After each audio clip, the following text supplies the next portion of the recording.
दोस्तों, स्वागत है मेरे YouTube channel Surya edu hub पे। और आज हम लोग आज के समसामयिक घटना चक्र पर नज़र डालते हैं। तो आज का सबसे पहला प्रश्न है दोस्तों, आटाकामा लार्ज मिलीमीटर ALMA किस देश में स्थित है? तो दोस्तों इसका उत्तर है चिली में।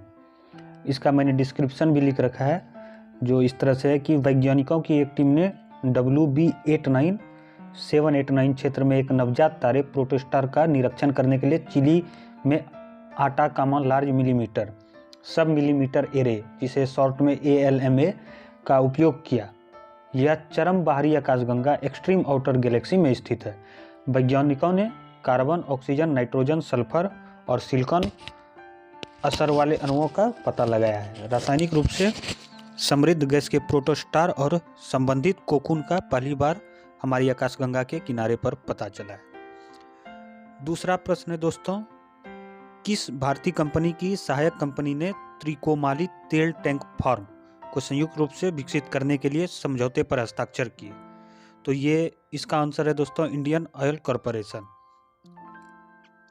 ये जो है Lanka IOC, Ceylon petroleum corporation और श्रीलंका सरकार ने त्रिकोमाली तेल टैंक फार्म को संयुक्त रूप से विकसित करने के लिए लीज समझौता पर हस्ताक्षर किया है। इंडियन ऑयल कॉरपोरेशन की सब्सिडरी लंका IOC 14 तेल भंडारण टैंक ऑपरेट करेगी, जबकि CPC 24 टैंक ऑपरेट करेगी। Trinco petroleum terminal private limited शेष बचे 61 टैंकों का विकास एक संयुक्त उद्यम में करेगी, जहां 51% हिस्सेदारी CPC और 49% लंका IOC के पास होगी। तीसरा है दोस्तों कि हाल ही में खबरों में रहा खुंटकट्टी कानून भारत के किस राज्य या केंद्र शासित प्रदेश में लागू है? तो ये लागू हुआ है दोस्तों झारखंड में। इसका उत्तर है झारखंड। और ऐसा है कि हाल ही में झारखंड में पेड़ पौधे को अवैध रूप से काटने और उन्हें बचाने के आरोप में कुछ ग्रामीणों ने एक व्यक्ति को पीटा। खंटकुन्नी कानून का उल्लंघन करने पर पुलिस के सामने इस शख्स को जिंदा जला दिया गया।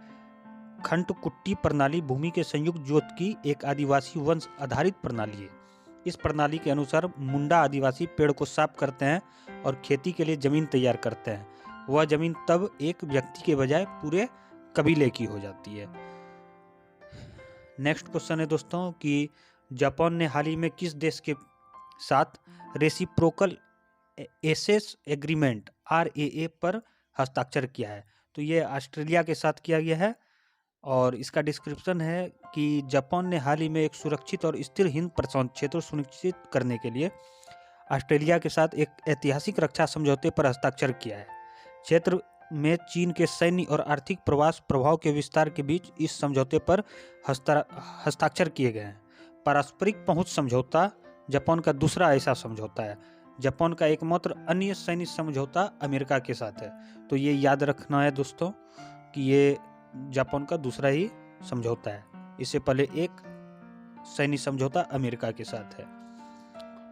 पांचवा क्वेश्चन है दोस्तों कि integrated approach in S&T for sustainable future को किस विशेष देश की थीम घोषित किया गया है? तो ये राष्ट्रीय विज्ञान दिवस का थीम है दोस्तों। और ये मोस्ट इम्पोर्टेंट क्वेश्चन है, इसको आप जरूर याद रखें। इस वर्ष के राष्ट्रीय विज्ञान दिवस नेशनल साइंस डे की theme integrated approach in S&T का अर्थ है science and technology for sustainable future के रूप में घोषित की गई है। केंद्रीय विज्ञान और प्रौद्योगिकी मंत्रालय ने हाल ही में इसकी घोषणा की है। इस थीम को वैज्ञानिक मुद्दे के बारे में जन जागरूकता बढ़ाने के लिए चुना गया है। भारतीय भौतिक विज्ञानी सर CV रमन द्वारा रमन प्रभाव की खोज को चिन्हित करने के लिए 28 फरवरी को भारत में राष्ट्रीय विज्ञान दिवस मनाया जाता है। तो आज का घटना चक्र यहीं पे समाप्त होता है दोस्तों।